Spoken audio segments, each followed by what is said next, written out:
Welcome to Mindshock. I'm your host, Bruce McGuire. Today we are taking a look at the infamous McPherson tape of UFOlogy fame. The supposed found footage film a decade before the Blair Witch Project. This 1989, allegedly shot in 1989, it was revolutionary for its time, and some people allege there might be more to the tape than a simple hoax. And of course, this is getting the Mindshock treatment, a thorough, exhaustive, objective, logical examination of the McPherson tape. Anything and everything that has to do with its production and the aftermath. And everyone's thoughts today, both in the field of ufology and not, on what the McPherson tape means as a whole for media in general. Is this a modern-day War of the Worlds, or is it something else entirely? As always, if you enjoy the Mindshock podcast, you can help support the podcast. Donate to our PayPal. Just check the link in the description. Make sure you subscribe to the channel. Hit that bell for notifications. Make sure you allow your device to have those notifications come through so you can get the latest updates from the Mindshock podcast. You could also become a YouTube member and get exclusive access to members-only streams and chats, so you can help support the channel that way. Just go to the main channel page. And, of course, like and share this episode of the Mindshock podcast, as well as others, to promote logic and reason in a world where it is quickly becoming extinct, and to further examine topics that don't get logical, objective analysis.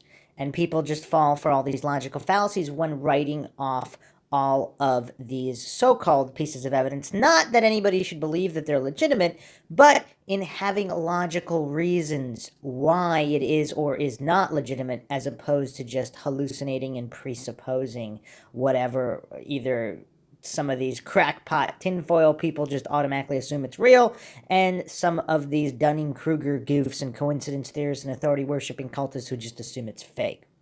Questions, comments, theories, thoughts, suggestions, rebuttals, debunkings of any kind, leave them in the comment section. And you can also check us out Twitter, Facebook, Reddit, and Patreon. You can become a patron to support the channel that way as well. Patrons do get priority for case topic, logical analysis, co-podcast requests. You could also be a guest in the podcast depending on your tier. Okay, so first and foremost, people viewing the McPherson tape today, obviously it's not the same thing.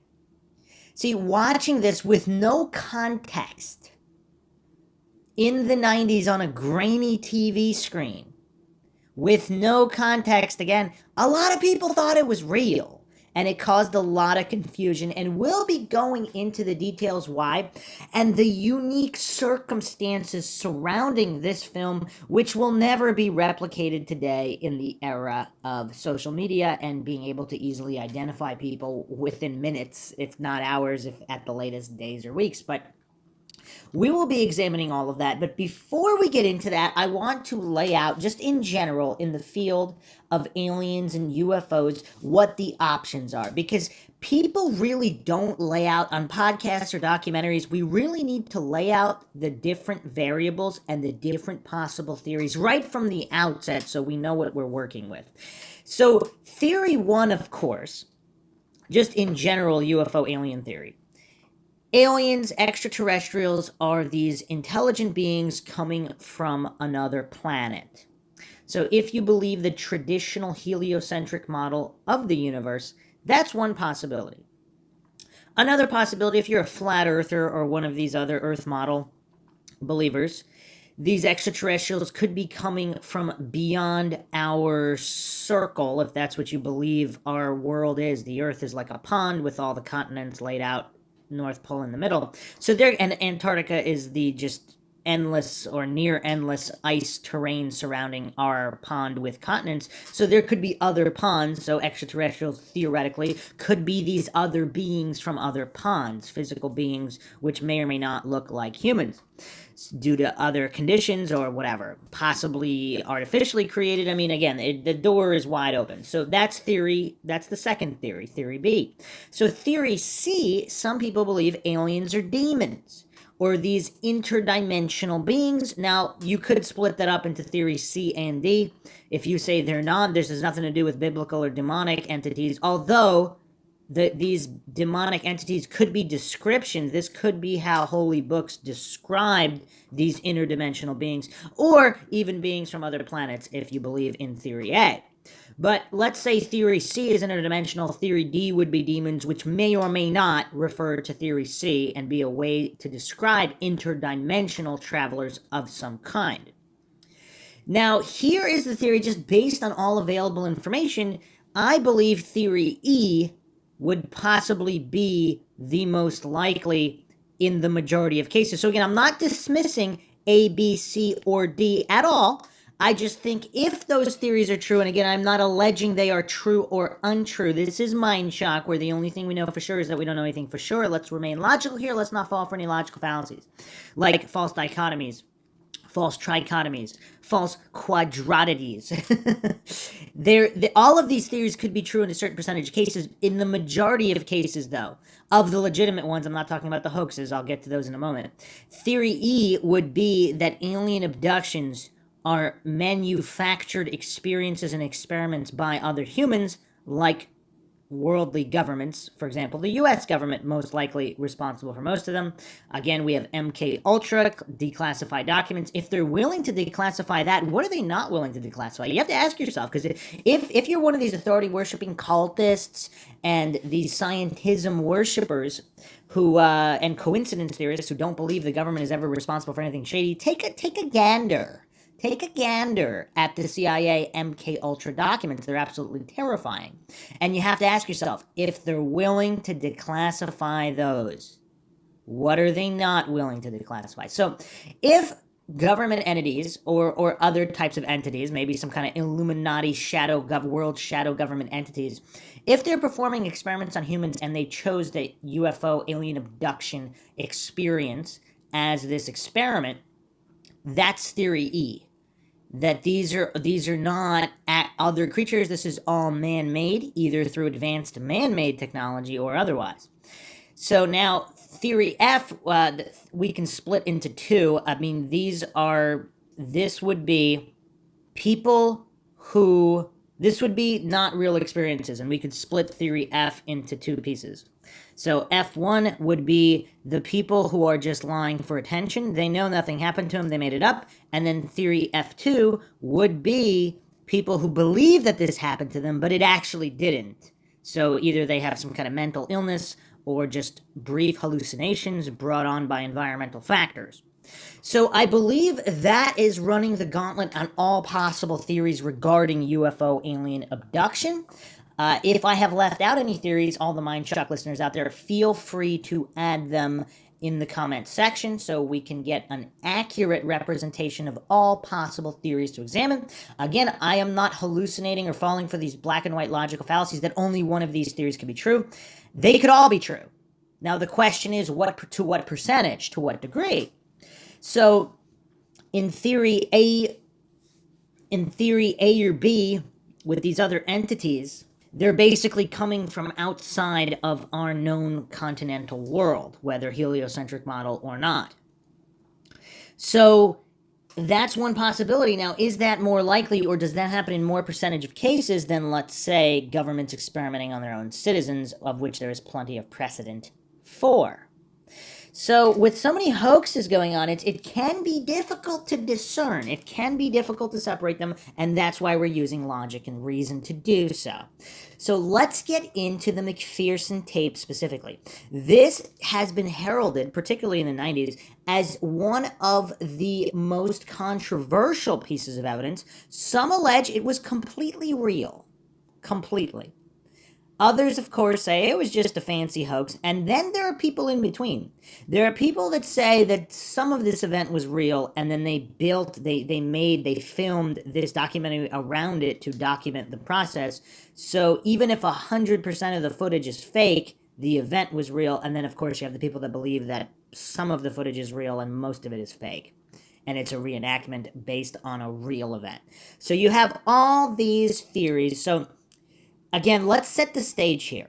Let's set the stage. So this came out in 1989. So this is theoretically one of the first found footage films. This is a decade before the Blair Witch Project. So let me just go through the Wikipedia entry here, which will break down the film for those that haven't seen it. If you're watching it for the first time, it is pretty hokey. So UFO Abduction, also known as the McPherson Tape, is a 1989 American found footage science fiction horror film written, produced, and directed by Dean Alioto. The film centers on a family who are terrorized by extraterrestrials during a birthday celebration. Plot: the film begins with a brief introduction that purports the film as legitimate and explains that it is one of the strongest pieces of evidence for extraterrestrial life. On the evening of October 8th, 1983, the Van Hees family gathers in the Connecticut mountains to celebrate the birthday of 5-year-old Michelle. The family consists of Ma Van Hees, Shirley McCalla, her 3 sons Eric, played by Tommy Giovicini, Jason, Patrick Kelly, and Michael, played by Dean Alioto himself, Eric's wife Jamie, played by Christine Staples, his daughter Michelle, played by Laura Thomas, and Jason's girlfriend Renee, played by Stacy Shulman. Michael used his handheld camera to record the night's events, much to the amusement and irritation of his family. The early evening passes relatively uneventfully as the family celebrates. However, after briefly turning off the lights from Michelle's birthday candles, they discover that they will not turn back on. Eric, Jason, and Michael inspect the breaker outside and are startled by a red light that passes overhead. Curious, they walk to the neighboring property to investigate. While walking, they reveal through their discussion that their mother has become an alcoholic since their father's death, despite their attempts to help her. The 3 eventually come across what appears to be an extraterrestrial spacecraft in the woods, and are shocked to see 3 diminutive aliens standing outside. However, they flee after the aliens notice their lives. Returning to the house, they alert their family, lock the doors, load the shotguns, but are divided on whether they should remain in the house or leave. They see more red lights through a window and theorize that the aliens may have left. After calming down, they attempt to continue the party, noticing that all their watches have stopped. They attempt to get back to the party. Okay. With the evening getting late, they conclude the festivities, and Eric and his family attempt to leave. Soon after, Jason and Michael come across one of Michelle's drawings, which resembles one of the aliens they saw in the woods. They rush Eric and his family back inside and are terrified when the aliens attempt to enter the house through the windows and chimney. Eric manages to shoot and seemingly kill one after hitting it on the roof, which appears to dissuade the aliens from further attempts. He brings the alien's body inside and places it in a back room despite the others' protests. After debating, Eric and Jason plan to retrieve Eric's truck and bring it to the front door so the family can escape. They do not return, so the others go after them, but only find the truck empty and their shotguns. They flee back to the house, dragging a hysterical Jamie. Inside, they come to the hopeful conclusion that Eric and Jason must have gone for help and attempt to occupy themselves by playing cards. So they abandoned their truck and their weapons. That's how they went for help. Okay, continuing on here. Soon after, they narrowly prevent Renee and Ma from opening the front door in a separate attempts. Both have no memory of the incident and claim they heard a voice in their head telling them to open the door. Michael also discovers the alien's body is gone and the back door is open. After securing the house once more and turning up the radio to block out voices, the others finally convince Michael to put down his camera and resume their card game. From the position across the room, the still recording camera violently glitches and records the 3 aliens emerging from the back room. The tape ends as the aliens close in on the unaware family. The film claims that the Van Hees' whereabouts are still unknown and that viewers should contact the producers if they have any information. So it's actually, just plot-wise, very well done, especially when you consider the time period. I mean, nowadays, these are all like tropes and cliches, but back in the 80s, I mean, this is not bad. This is not bad. So here's the information about the production. UFO Abduction was written, directed, filmed, and produced by Dean Alioto through Indie Syndicate Productions. The film is presented as found footage, portraying the final recordings and last known whereabouts of a Connecticut family named the Van Heeses just before they are abducted by extraterrestrials. Dean Alioto produced the no-budget film using $6,500 from the company Indie Syndicate Productions. So apparently the budget was $6,500. Release. UFO Abduction had a limited release through Axiom Films. Designed to appear to be a genuine 1983 home video recording, the film depicts the alien abduction of a Connecticut family as they celebrate their relative's 5th birthday. The materials for UFO Abduction were destroyed in a warehouse fire at the distribution company precluding the film's wide release on video. Huh. That's an interesting detail. In 2018, the film was first officially released to DVD and digital download through the director. It was re-released in 2020 by AGFA on Blu-ray with an upscale transfer of the original, presumed lost 3/4-inch tape. The release also includes a 2017 director's cut of the film, as well as a commentary track by the director. Dean Alioto and Paul Chitlick remade UFO Abduction in 1998 with a much larger budget and professional actors into alien abduction incident in Lake County. And of course, that I don't know if there was almost no original footage used in that one. So, okay, so that's the backstory here. Now, I will say this. Again, based on context, there's some curiosity here, because when it was first released, nobody claimed ownership of this. Now, this is a unique circumstance, so that means there's no copyright. So any news station, any network can air it. There's no copyright. The actors, nobody claimed to be the actors. So this kind of setup, it's unique. Obviously, it couldn't happen today because everybody would be identified. Everybody wants to make money. But if you look, again, in the context of its release, many thought it was genuine because nobody's claiming ownership. So if this really did belong to this family that went missing, somebody stole the tape and then just leaked it, is that how it would unfold? Now, again, watching it now, it looks kind of hokey watching it for the first time, but again, we have much higher quality screens to watch it on, but on an old grainy TV, if you were watching this way back then, what would you think of it? So again, let's actually look at the wiki page here, the rational wiki page. Let's see what this says and if it's really rational. The McPherson tape is a recording of a supposed alien abduction, but it is actually a hoax made with a bootleg edit of an obscure, low-budget film. Film in 1989, a young aspiring film director named Dean Alioto set out to make his first film. Inspired by stories he read about supposed alien abductions, such as Whitley Strieber's Communion, he decided he could make a film on the subject with his limited budget. Calling the film UFO Abduction, Alioto made the film in what would later be called the found footage style, photographed and edited to look like the events were video recorded by one of the characters. The film depicts the home video of a family named the Van Heeses celebrating the birthday of their young daughter Michelle. During the party, the power to the house is lost, prompting the men of the family to go outside to investigate, along with cameraman Michael, played by Alioto. While they're examining the breakers outside, a flash of light passes overhead, nearby woods. They follow the path of light, landing site, alien abduction, occupants depicted as the stereotypical gray aliens, played by children in masks. The aliens notice the men, causing them to run in panic back to their home, locking doors, grabbing shotguns. Soon, sound of movements are heard outside on the roof, prompting one of the men to fire his gun, hitting one of the aliens, who apparently falls off. One of the Van Hees men decides to quickly run outside, recover the corpse of the dead alien, much to the horror of the rest of the family.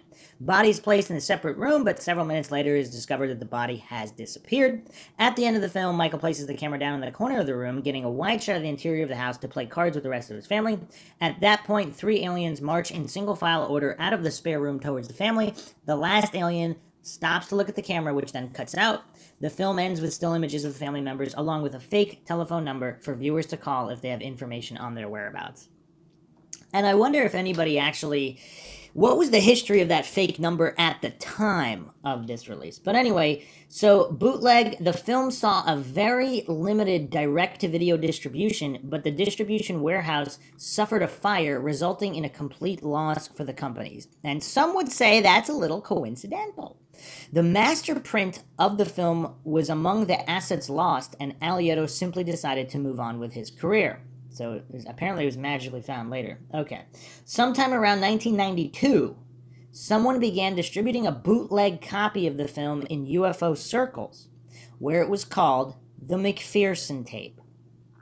However, the copy edited out the opening and closing credit sequences and was passed off as an actual recording of an alien encounter. As Alioto used abduction stories he read in UFO books as a plot outline, and the found footage style wouldn't become popular until the release of Blair Witch in '99, a number of UFO enthusiasts became convinced that it was real since it followed the pattern and script of other encounter stories. A showing of this version was apparently the highlight at the 1993 International UFO Congress Convention, where a retired lieutenant colonel claimed it was genuine, or declared it as genuine. Within a year, the video became the topic of a number of tabloid news and unexplained mystery television shows, including a Japanese special where the studio audience laughs at the appearances of the aliens. Eventually, Alioto found out what happened and came forward with an explanation, but naturally, the true believers rejected this, claiming that this was misinformation presented by whatever masterminds they think are behind UFO conspiracies. Remake. In 1998, Dick Clark Productions approached Alioto to remake the film, this time as a TV movie for the fledgling United Paramount Network, UPN, later folded into the CW network, with a bigger budget and the title Alien Abduction Incident in Lake County. However, the network edited the film from 2 hours to 1 and removed the commercial bumpers that identified the film as a work of fiction, creating even more confusion. The full 2-hour version was rebroadcast later. Unsurprisingly, those who think that the original is real are convinced that the remake was an attempt by, quote, them, to discredit the notion that the 89 version is genuine footage. To this day, one can find clips of the 89 version posted online by UFO enthusiasts, often with notations pointing to various elements that prove that the film is real. To be fair, though, for such a low-budget film, the fact that it is believed to be real is a testament to the work of the editors of the film itself. It is worth a watch. Okay, so Rational Wiki, of course, not very rational in any way, but here they are actually attempted a pretty good explanation. Now, again, I'm not claiming anything is real. I'm just looking at the justifications for it to not be real, which are, of course, quite silly here. And for clarification, again, watching it, I cannot say I believe it to be real. So I'm just, this is a logical examination more in the general sense of the methodologies in the releases of these so-called evidence tapes of aliens or paranormal events. So the lieutenant colonel that apparently said it was real is Donald Ware, who became a UFO researcher. Now, he claimed basically that it was too real and that if they are actors, they all deserve Academy Awards. To me, the acting actually doesn't seem that great. To me, if this is representative of a real event, I mean, here's what it really comes down to, though, because if it was a real tape, again, not even specifically in the McPherson tape instance here, I'm just talking about in general, like the alien abduction with the video, the alien autopsy video, which I went over in the Roswell episode. If you haven't checked that out, make sure you check that out. Same thing happened there. Not that it's real, but if it were real, wouldn't the best course of action after a leak be to bribe and or threaten the makers, or have people pose as the makers of the footage, so-called admit to the hoax? Wouldn't that be the best course of action if you're trying to cover it up? Now, again, that might be the best course of action whether it's real or fake. Let's say it was faked and the makers did not want to admit it. If they were paid enough money just by the so-called establishment to shut down these theories, if aliens are real, again, I'm not claiming they are. I'm not claiming any of the theories are real regarding aliens that I went over at the beginning of the podcast. But if they're real and the footage is fake, but the government is worried about people thinking it's real, would they pay the makers of the fake footage to publicly admit it's fake? And if the footage is real, what's the best way at damage control?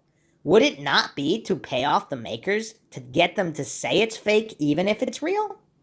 I mean, to me, this is all basic logic, but the coincidence theorists and the authority-worshipping cultists, it's like they want to put blind faith, so they don't trust the makers when they make it, but they trust them when they admit it's a hoax. It's weird. Humans are not to be trusted. I'm with, science is skepticism. There's no reason to believe any video is real for any reason coming from any source unless it can be empirically verified, unless the evidence is legitimate, unless it can be logically deduced to be legitimate. So it doesn't matter whether it's coming from the U.S. government or NASA or some random schmo with a VHS camera. There's no the burden of proof is always on the positive claim. It is always on the one claiming it is real, regardless of who is claiming that. There's no default to blind faith. So I'm with all of the coincidence theorists who say they can't be trusted. It could be a fake video. Yes. Now, here's where they get goofy and logically inconsistent. When someone claims it's a hoax, they can't be trusted for that either. Now, again, that doesn't mean it's not a hoax. That doesn't mean you believe it's not a hoax. That just means humans can't be trusted. Humans are fallible and or corrupt. This is a basic concept. I go over it on Mindshock all the time, but for some reason, a lot of people just have a hard time with it. So this is something that I think should always be kept at the forefront of conversation about any so-called admitted hoaxes. Not that anyone should believe it's not a hoax, but the words of those so-called admitting the hoax, that's blind faith. We don't deal in religion here on Mindshock. Scientific evidence only. So if it's real, someone claiming it a hoax, that's not legitimate either. And of course, that doesn't mean it's real either. Now, if there is a conspiracy or cover-up, it's always curious. The points the coincidence theorists and the authority-worshipping cultists, the points they use against a case for conspiracy is actually evidence for conspiracy.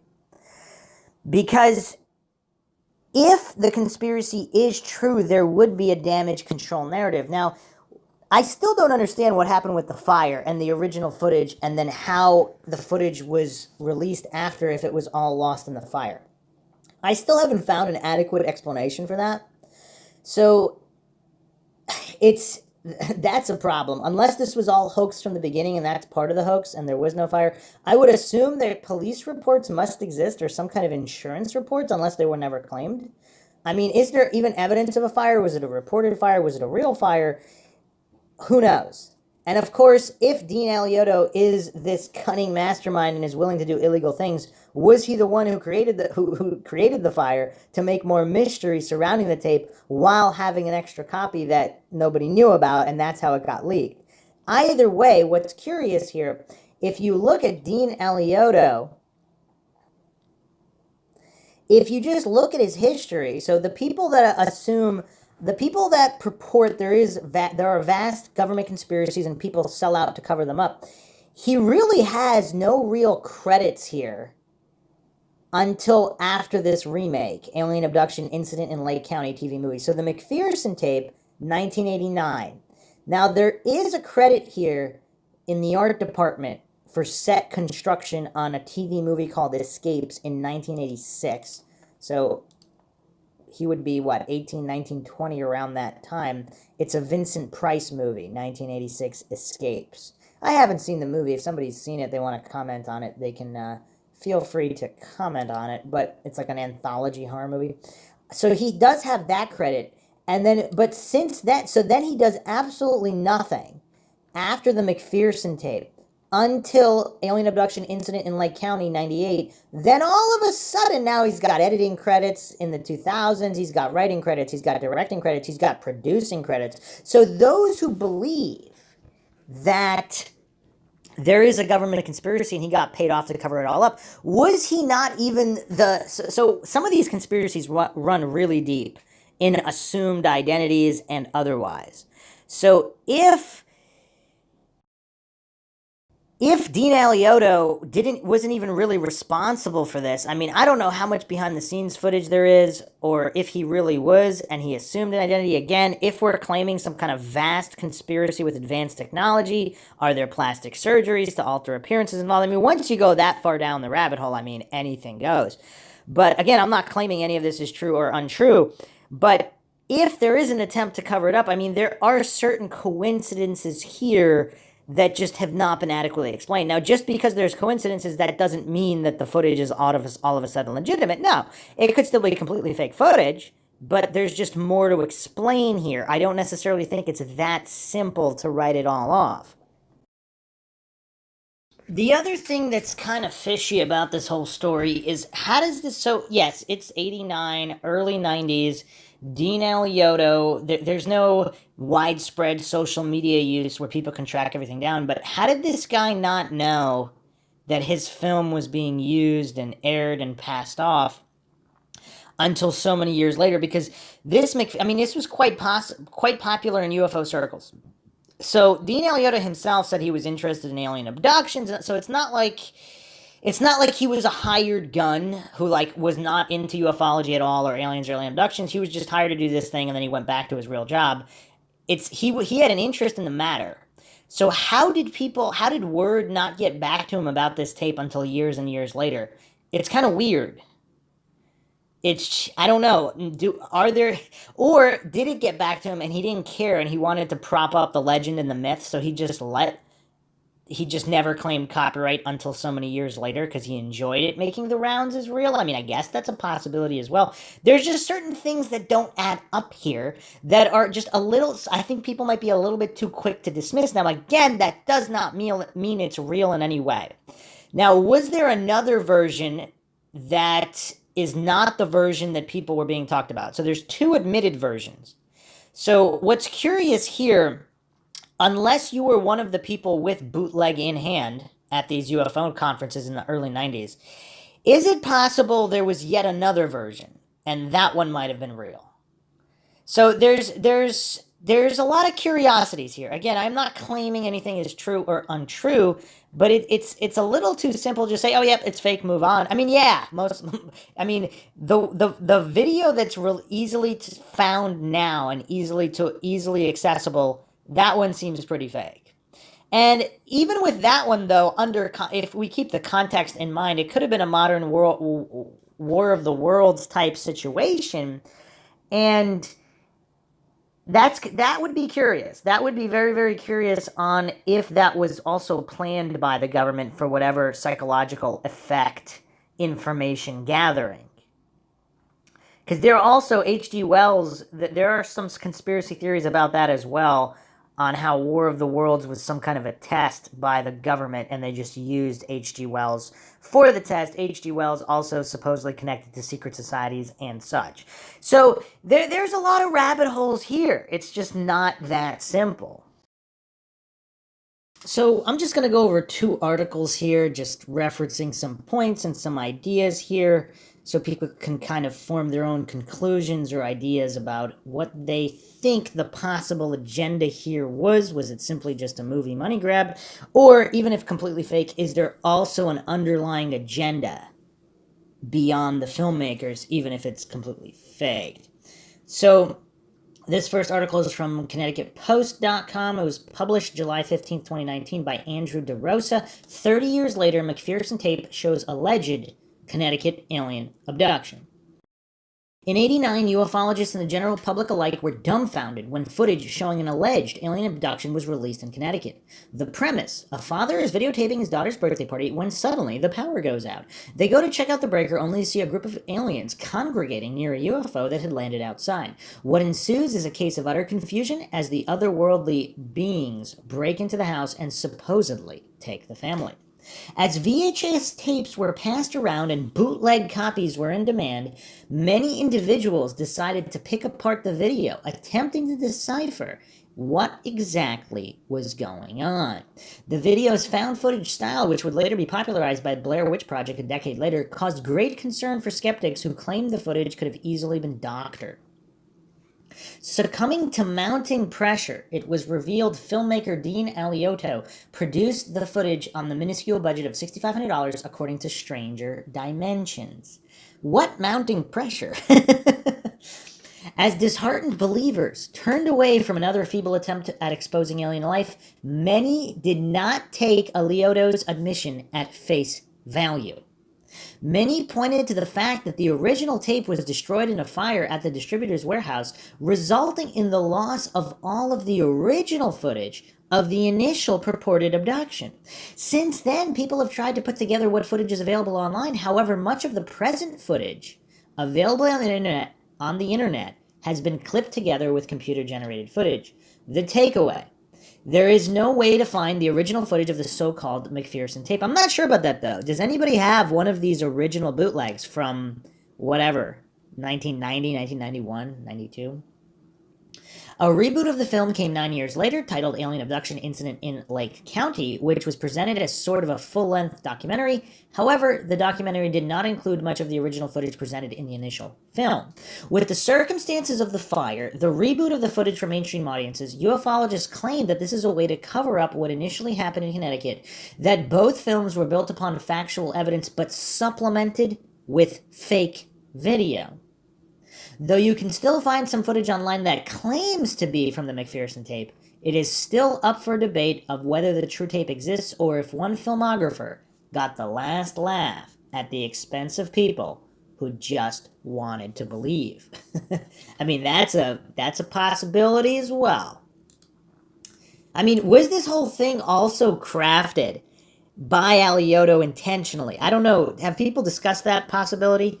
Where he made this super low budget film, he wanted the controversy, so they staged the burning, and then they themselves leaked the tape to ufologists and intentionally didn't claim responsibility for it until many years later. Was the entire thing by design from the get-go as a clever way to monetize?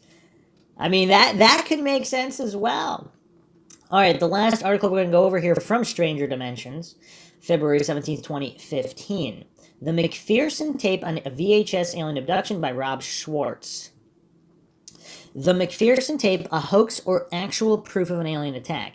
Looking at the videos, you'd probably think the answer is obvious. But as these things go, not everyone is convinced that this isn't part of some kind of strange agenda. Since the early 90s, many have claimed the original McPherson tape is real evidence of aliens on Earth.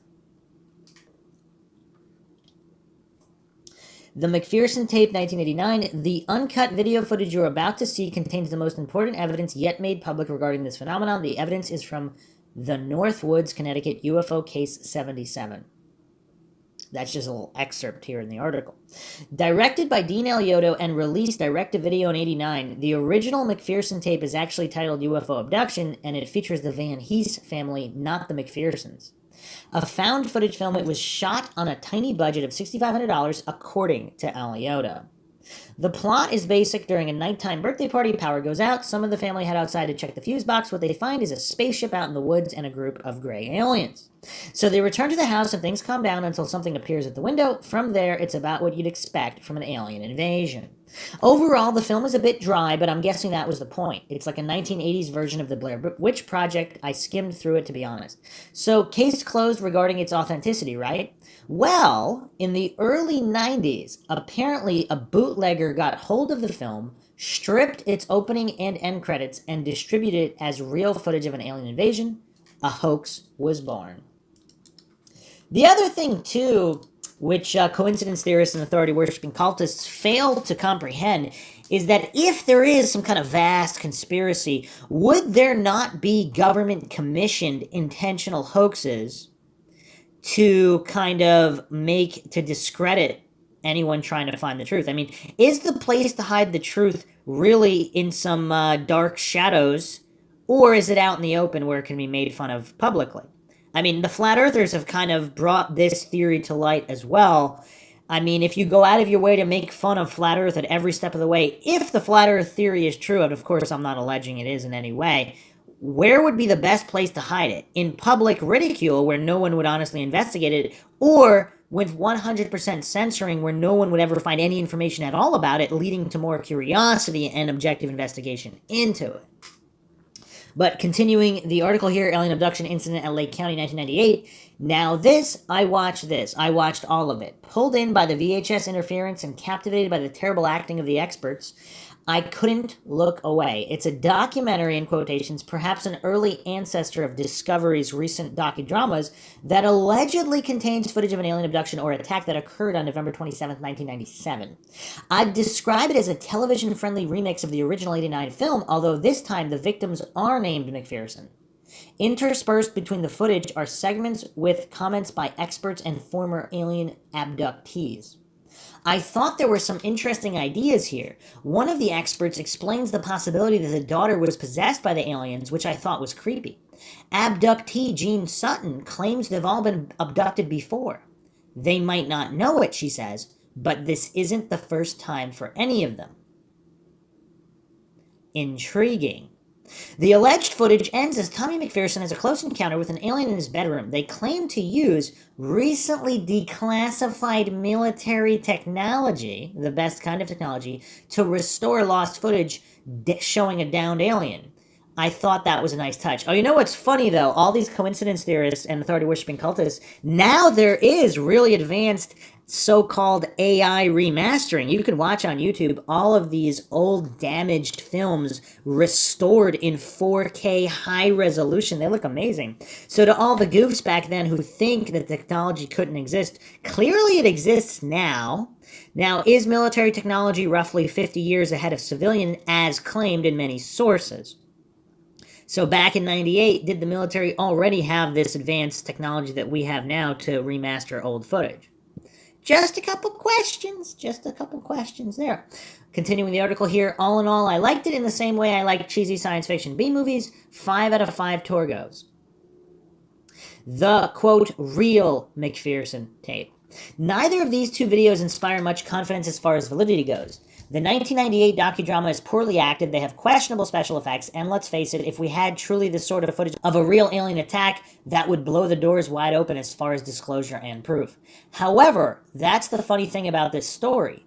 Many believe that the two released versions, both the 89 and especially the 98 renditions, were released only to obfuscate the evidence of the real McPherson tape, or that perhaps the original 89 film is real and only dressed up as a film to hide the reality. The truth is, as they say, hidden in plain sight. Even in an incident at Lake County, at 42 minutes and 35 seconds, one of the so-called abductees says, "If it's not real, I just think, seeing how clever the disinformation machine is, alien abduction faked for TV special, so it makes us all look like a bunch of wackos." What do you believe? So, yeah, there's some interesting concepts here, and if you haven't checked out the alien autopsy commentary on Mindshock, check that out, because a lot of these ideas are still present here, because if there is some kind of a conspiracy, whether aliens are real or not, there could still be a conspiracy in play.